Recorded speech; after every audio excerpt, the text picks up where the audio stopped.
Bueno, Hashtag a nadie importa de videojuegos al final. ¿de videojuegos retro? Sí, totalmente. 8 bits, 16 bits. Bien, Contar la historia del Tetris, pero del Worms.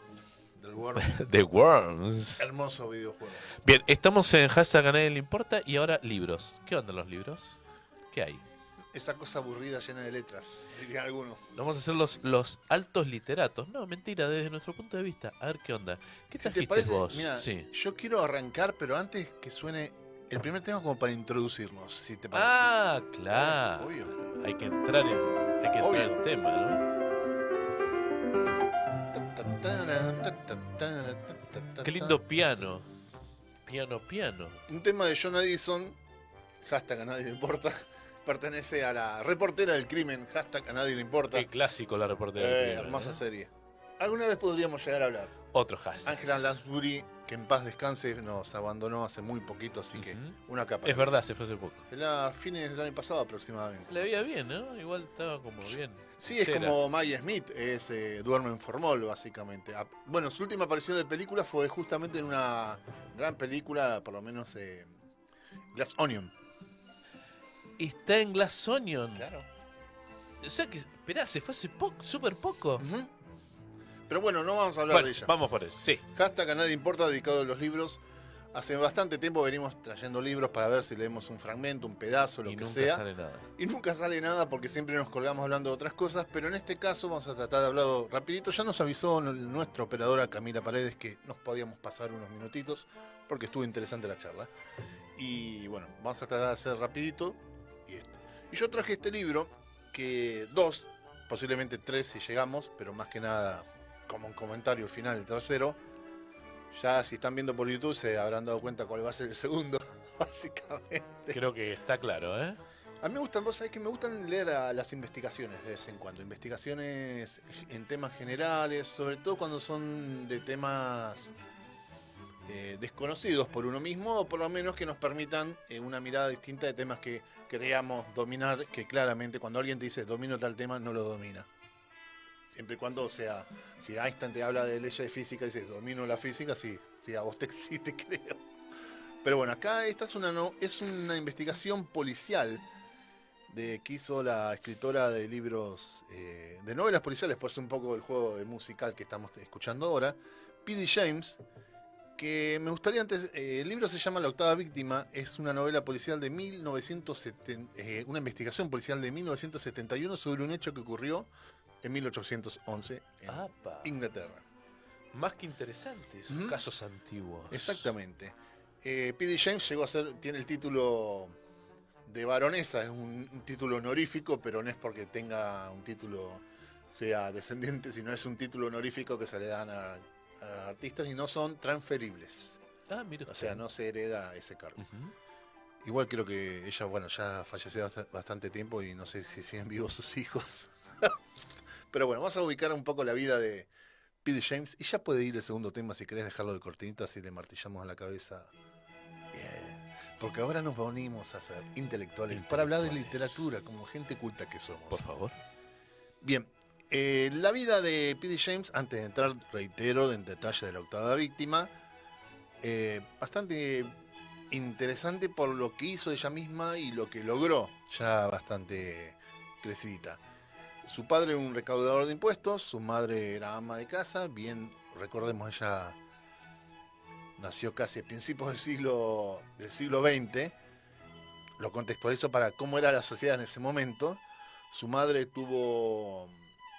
no me quedó clara las causas, tuvo que ser internada en una institución mental, viste que te encierro, no, capaz a la norma de la sociedad, toma, te encierro en el manicomio para siempre.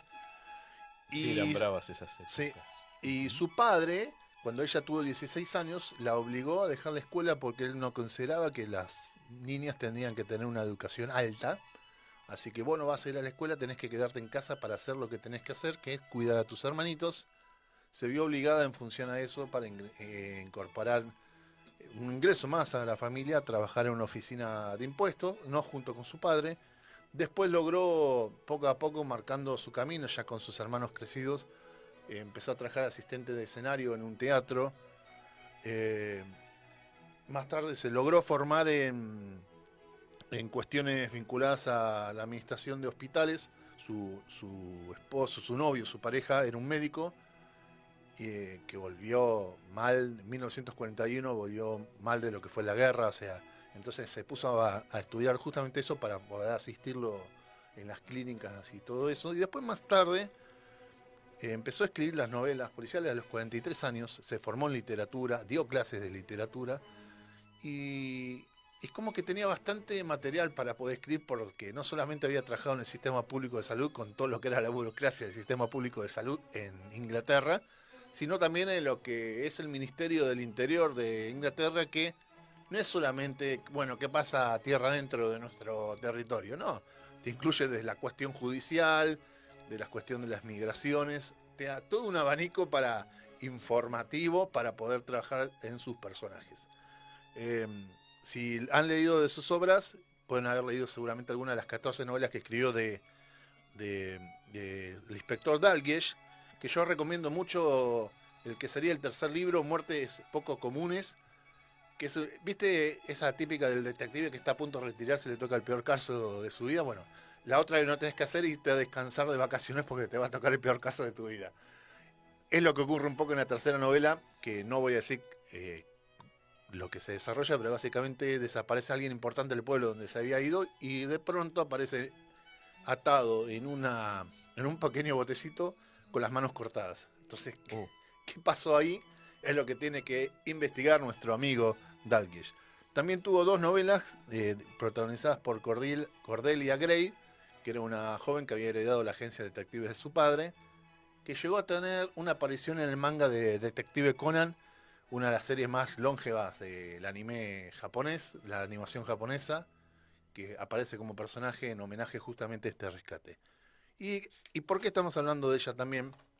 Porque también escribió, además de cuentos cortos, novelas que nada que ver con estos dos personajes, hizo trabajo de no ficción, y puntualmente el que citábamos acá, que ven acá en las cámaras, que se llama La octava víctima, que escribió junto con otra persona que se llama Thomas Critchley, que era un investigador importante de allá de Inglaterra, pero sobre todo de historiador de lo que era el crimen, los crímenes, crimen social, básicamente vendría a ser el término, perdón, la historia social del crimen, me expresé mal, cambié las palabras, pero bueno, no altera un poco el producto.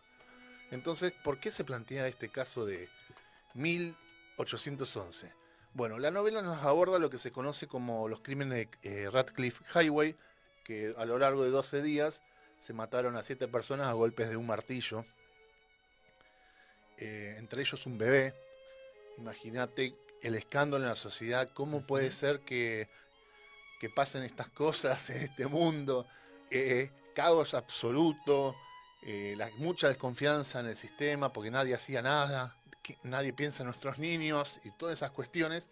Imagínate el sistema judicial, los gobernantes, los periodistas de la época, hay que buscar un culpable a rajatabla y con investigaciones totalmente, hay un término gallego que chivo decía, expiatorio. sí, chapuceras, hay un término que se utiliza un poco en el libro y en una hipnosis. Listo, agarramos a John Williams, nada que ver con el compositor de la banda de sonido de Tiburón. Este es un marino escocés. Vamos por 2 giladas que dijeron algunos testimonios. Su compañero de habitación en el hotel dice, justo las 2 noches en las que se cometieron estos crímenes, él vino tarde, que en realidad estaba en el bar. Entonces ya con ese testimonio el chabón lo metieron. Pero no llegó a juicio por el tipo, ante esa presión de que lo están acusando de algo que no era, se terminó suicidando.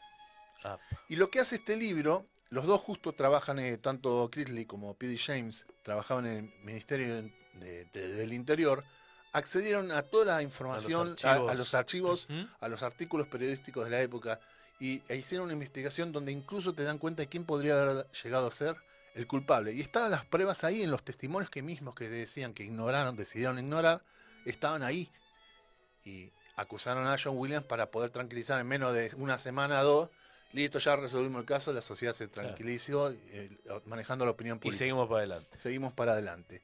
Y me quería detener en lo que es el último párrafo de este libro, cómo termina, que tal vez no significa nada, pero quiero leer cómo termina la novela, que es lo que hacen con el cuerpo del chabón. para crear esta cuestión del morbo y esta hasta de circo de, fíjate, al chabón lo acusaron, el chabón ante la presión, o sea, me van a condenar por decir que maté a... Olvídate que había matado a 7 personas, por eso la octava víctima es muy bueno el nombre que le ponen, porque fue la octava víctima de estos casos. La condena de por haber matado a un bebé a martillazos. Llegaron a decir que tenía sífilis y en la locura odiaba a la humanidad, barbaridades. En 1811, todo eso en los documentos que encontraron. Y te voy a leer, voy a decir un par de nombres que no van a aportar nada acá, pero fíjense lo que hicieron con los cuerpos. Que fíjate, dos obreros,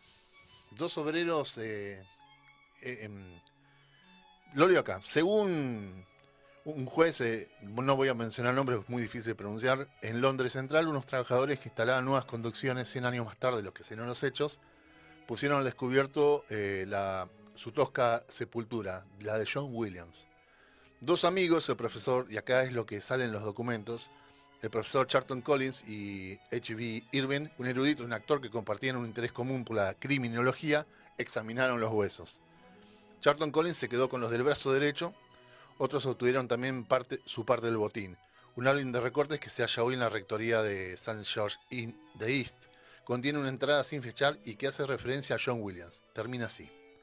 Su cráneo se encuentra actualmente en posesión del propietario de la taberna en la esquina de Cable y Cannon Street.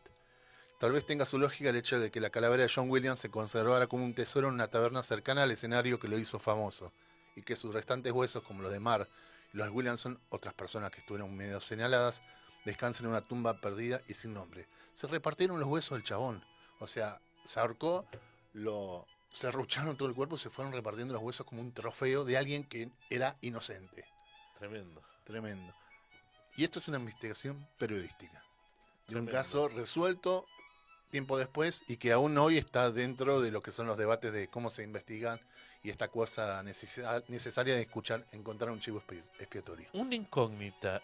¿Por qué el nombre del autor está con iniciales? Creo pensar algo. ¿Puede ser por un tema de que no figure su nombre de mujer? No, al contrario. Por el tema, viste, sobre todo yéndonos al tiempo atrás, viste que también estuvo mucho en la ciencia y como también le pasó a ella, que vos recién decías, que la mujer tenía que estar en la casa, ya sea cuando era chica cuidando a los hermanos y más grande, sí. No, ahora te si digo, estaba casada cuidando a los pibes. No. Pero hay un tema muy inglés, ¿no? Esto bueno, como J.K. Rowling de... Ella es Phyllis Dorothy James, Uh-huh.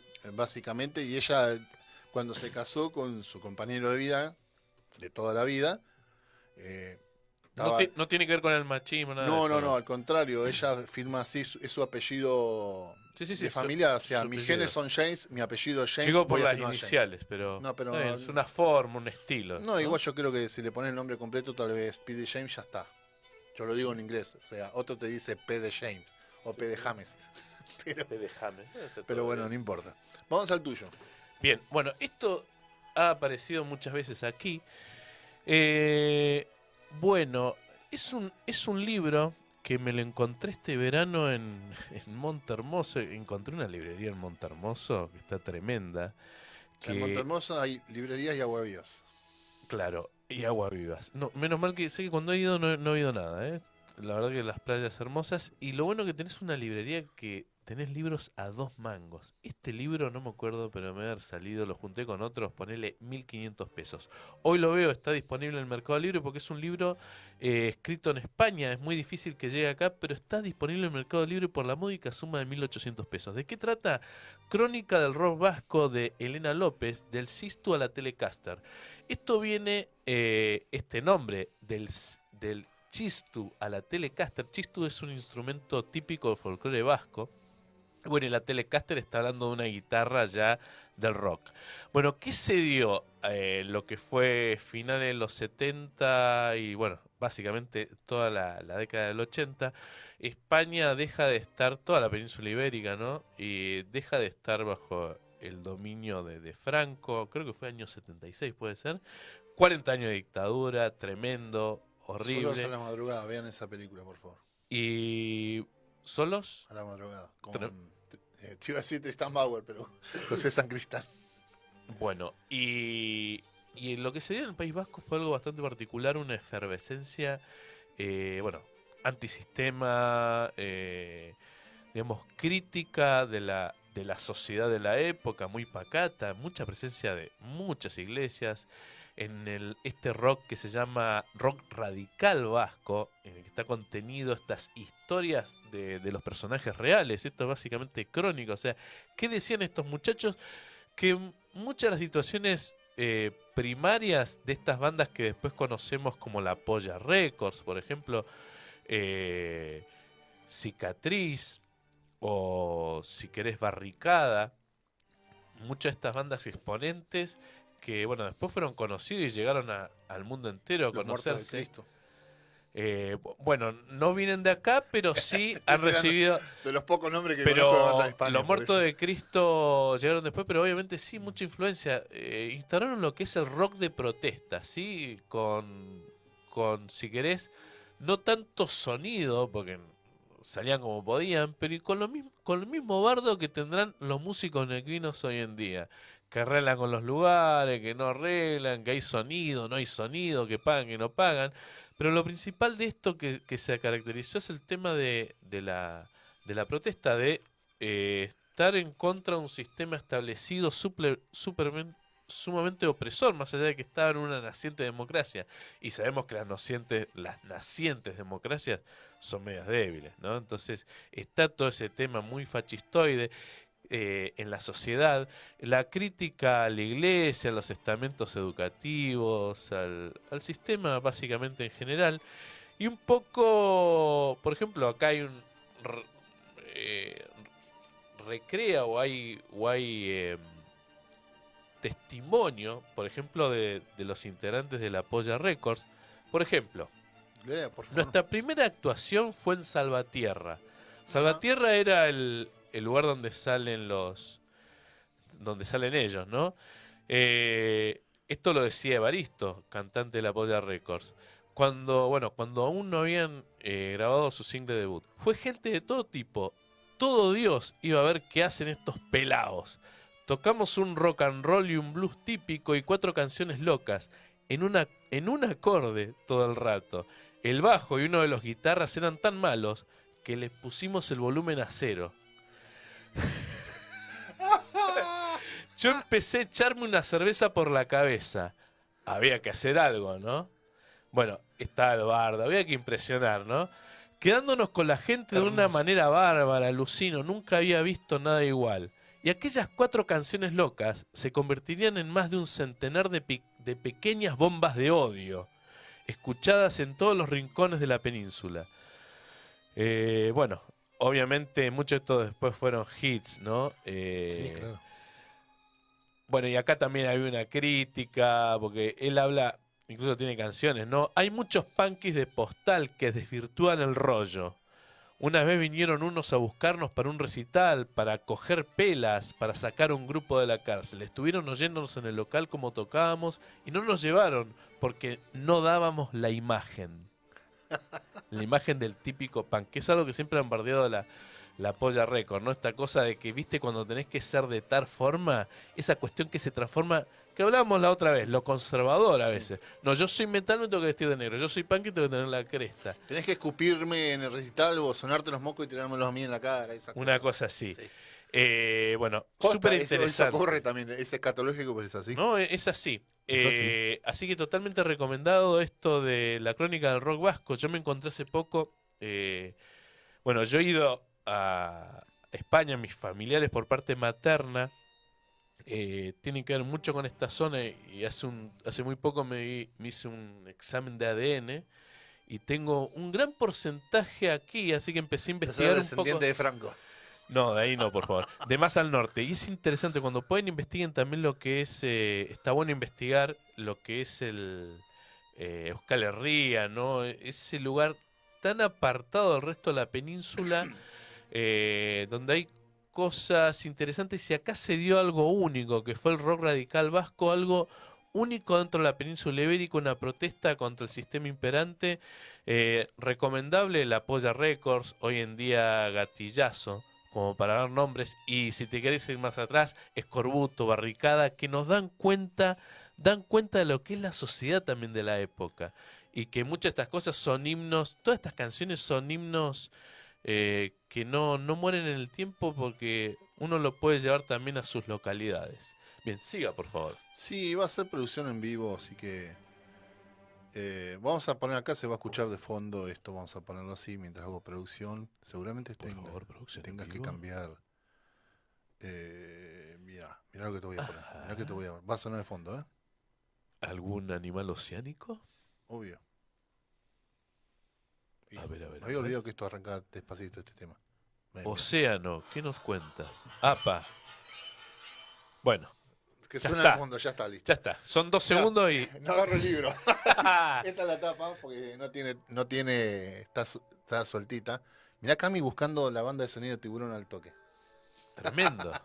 Esto es genial. Increíble, Carlos. Está así, a ver, ya estaba medio así cuando conseguí. Vamos a hablar de la novela de Tiburón. Ujú.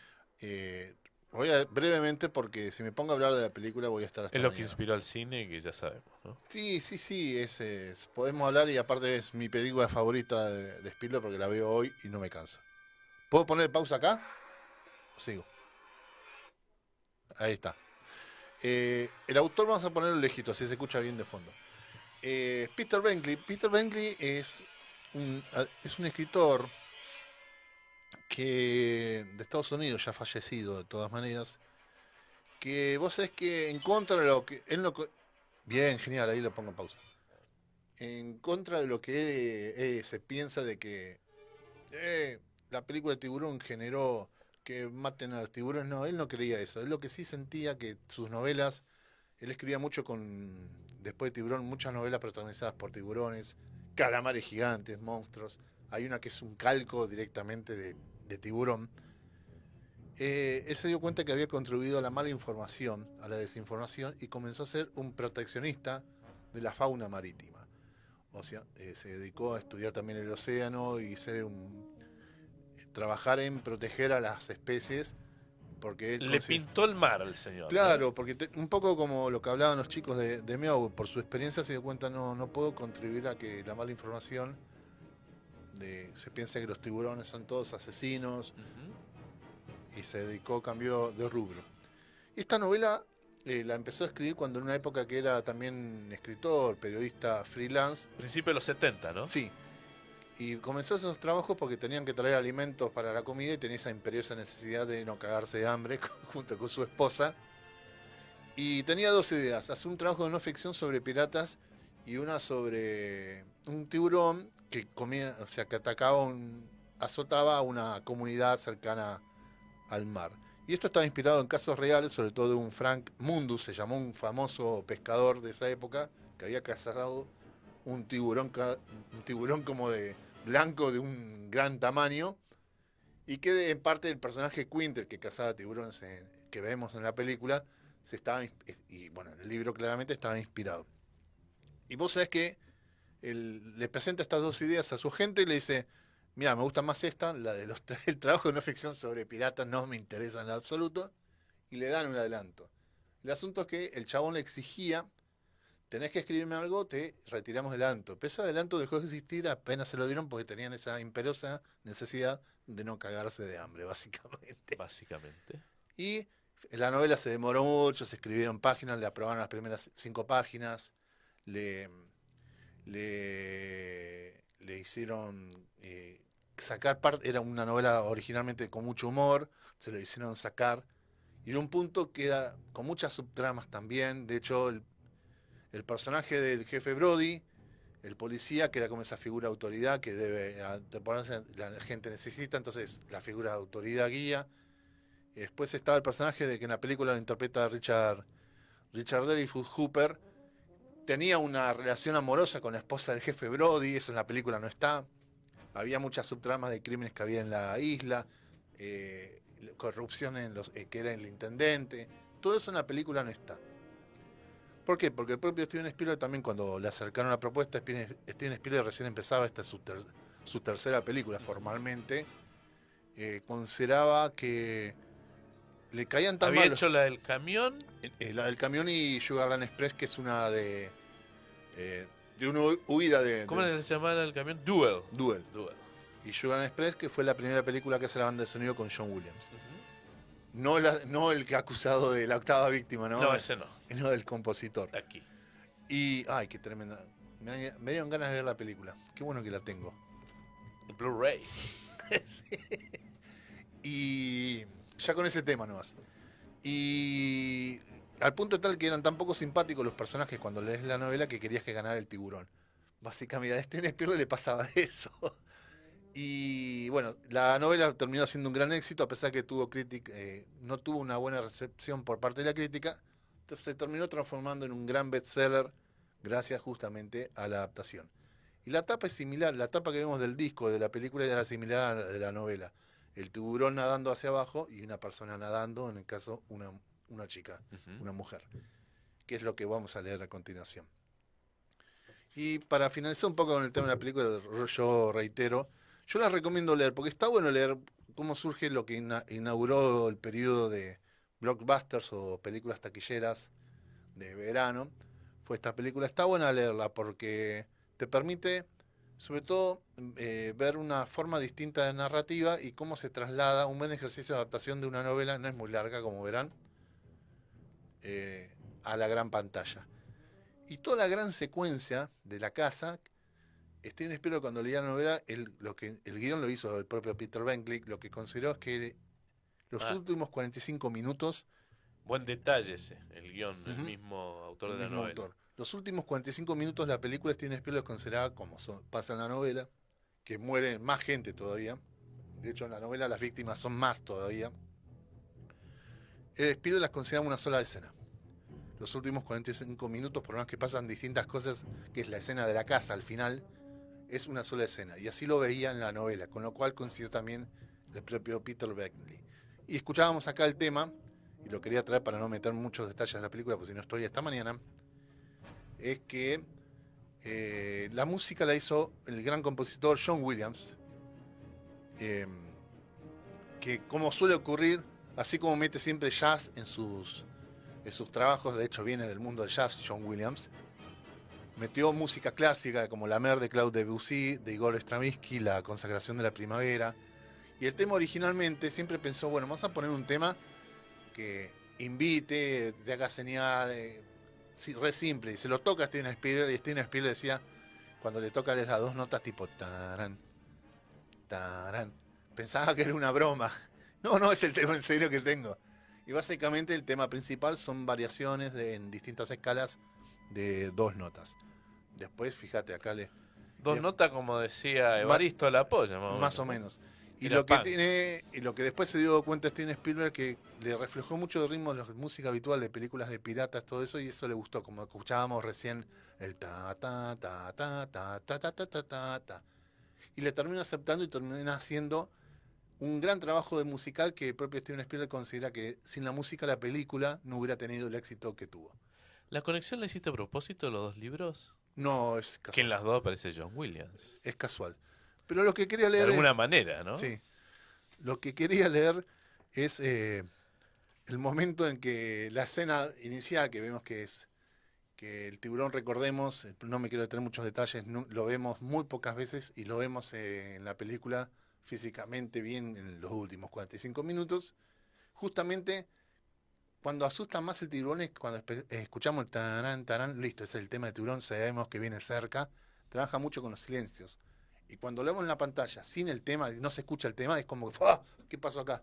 Claro. O sea, O sea, la música tiene un valor importante exacto, dentro del desarrollo de la trama. exacto. Y acá cuando escuchamos los primeros tonos del tiburón, que la primera muerte, que es muy cruda, para mí es la más cruda de todas, porque no ves que la ataca a la chica, siente como un golpe. Y quería leer lo que es una buena descripción de cómo reflejar eso con palabras, no con imágenes. Al principio la mujer pensó que se había golpeado la pierna contra una roca o un trozo de madera flotante. Upa. No hubo dolor inicial, solo un violento tirón en su pierna derecha. Tanteó para tocarse el pie, chapoteando con la pierna izquierda para mantener la cabeza en alto, hurgando en la oscuridad con su mano izquierda.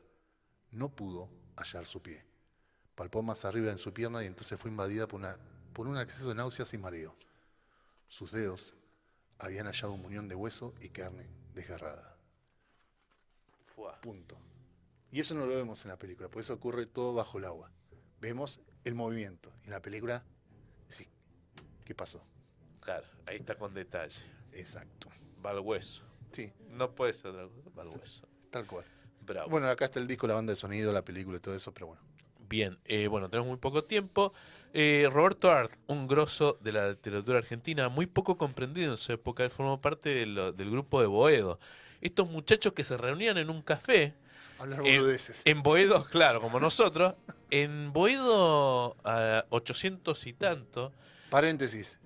Lean la novela, la continuación Los Siete Llamas y pongan Los Siete Locos por YouTube, que está la Que la se hizo adaptación en Canal 7. en Canal 7, que Muy interesante. dirigida por Ana Peterbach y Fernando Espina. Que salió en 2015. Los Siete Locos, bueno, Roberto Arlt es un tipo que es hijo de inmigrantes alemanes. Es muy loco hablar de Los Siete Prusia. Locos con tiburón de fondo. Nació en 1900 en Buenos Aires, de familia pobre. Y bueno, después vive muy poco, hasta el año 42. Reflejaba un poco en sus escritos, en lo que él quería contar, a la sociedad de Buenos Aires de esa época y el contraste entre la gente que se hacía muy rica y la gente que estaba muy pobre. Y toda esa gente que venía también de la inmigración a buscar, de hecho, él venía de ahí, de inmigrantes, a buscar una nueva vida, ¿no? Que también les pasó a nuestros abuelos, nuestros bisabuelos que venían buscando un futuro interesante y de hecho promovían o desde estos países decían acá es el paraíso. Y después cuando llegaban eso prometido no estaba y hacían lo que podían. Y lo que él, de lo que En él Estados habla Unidos es- pasaba lo mismo. en Estados Unidos pasaba lo mismo. Era el mundo del rufián, el mundo de lo que se llama el AMPA, los ladronzuelos. Todo era sobre el que él escribía. Y él escribía, valga la redundancia, en un diario que se llamaba Diario El Mundo. Bueno, muchos de estos también emparentado con la novela policial, casos policiales. De hecho, él también relata, que esto lo recoge Felipe Piña, relata lo que es el asesinato, fusilamiento de Severino Di Giovanni, uno de los más importantes anarquistas antisistema de esa época, y todo con detalle. Lo que es la miseria humana, todos paisajes sombríos, tiene mucha influencia de lo que es Dostoyevsky, que también realidades sumamente crudas, ¿no? En esa Rusia lejana de Acá la también un época poco de las zarista. consecuencias del poder en su más amplia definición, de cómo Ujú. el poder corrompe, incluso en esto que buscaban justamente derrocar al poder. Tal cual. Bueno, y retrata este Buenos Aires de ese principio de siglo. Era un tipo que le gustaba la invención. De hecho, patenta unas medias que tenían caucho. Era un Ajá. tipo que le gustaba eso, el tratar de innovar, le gustaba la ciencia. Según lo que dicen muchos, lo que él quería dar, que también se ve un poco en su novela y se ve acá en Los Siete Locos, esto de una organización para voltear como una pequeña revolución y dar el gran golpe y cambiar su situación a una mejor. De hecho, de lo que trata Los Siete Locos está básicamente enfocada en Remo Ardossain, que labura en una empresa, es un inventor fracasado. Pareciera que está reflejado un poco Arlt en este personaje. Los defrauda a sus jefes. Y bueno, está ahí con un tema que se vivía también mucho en la época, sí, devolver este dinero, y estaba con un tema también que lo metan a la cárcel. Entonces va a buscar amigos, a ver si lo pueden ayudar, no lo logra con uno. Parece que sí lo van a lograr con otro, el astrólogo, un personaje en Vanna Temperley, no sé, y aparte el tipo te va describiendo que vos te imaginás ese Buenos Aires del principio de siglo que también está en el tango, ¿no? Esa descripción, la verdad que este Hasta libro, la forma de hablar. la forma de hablar, Fue muy criticado por eso, de hecho, porque decían, este tipo no escribe bien. Se lo criticaba mucho por no escribir bien. Y el mismo Roberto Valls decía, sí, se hacía cargo, yo no escribo bien. Así como también decían estos punky que recién te leí, nosotros no tocamos bien, le bajamos el volumen al violero que tocaba re mal. Bueno, para mí es un punk de los Hermoso. años 30. Es un punk de los años 30 porque el tipo... Con yo todo lo que creo- implica que es hablar bien también. ¿Viste? Por eso, o sea, el tipo no estaba atado a las normas y fue muy bardeado para la época. Muy bardeado porque se iba, digamos, por unos lados que no era lo estéticamente aceptable dentro de lo que era la literatura. Pero más normal que después de su muerte, después del año 42, fue como revisitado y por muchos periodistas y muchos literatos y gente del teatro y del arte en general, fue como, vamos a darle su puesto a Roberto Al. Estuvo mucho con el teatro, escribió 300 millones, son como obras que se han hecho, incluso llevadas, muchas de ellas al cine, Saverio el Cruel, La Isla Desierta. En muchas de sus obras está presente el El juguete rabioso existencialismo. también. Juguete Rabioso, otra gran obra, fue su primer novela. El existencialismo, que uno lo puede llevar a Camus y Sartre, está acá metido también. El absurdismo, lo absurdo. O sea, vos lees esto y es como Cha-Cha-Cha y Capusotto, básicamente. Es una cosa sumamente interesante. Obviamente la tragedia, todo ese drama, pero son personajes que la verdad que interesantes. Lo leí el año pasado en el río, tenía unas tardecitas, ¿viste? Me iba ahí, tardecitas tranqui bajo la sombra, y lo iba leyendo a poco. La verdad que recomendadísimo Los Siete Locos y cualquier editorial la que vos quieras, 2 mangos, ¿sí? Dos mangos. Bien. Bien, esto es todo. Esto es todo. No sé si llegamos a poner el tema. Gracias, ¿Querés Cami. ponerlo? Usted decide, Camila. Usted decide, usted es jueza y verdugo del cierre. Bien. Lo vamos con Macklemore haciendo Downtown de su segundo trabajo que hizo junto con el DJ Ryan Lewis. Nos vemos el próximo Saturday.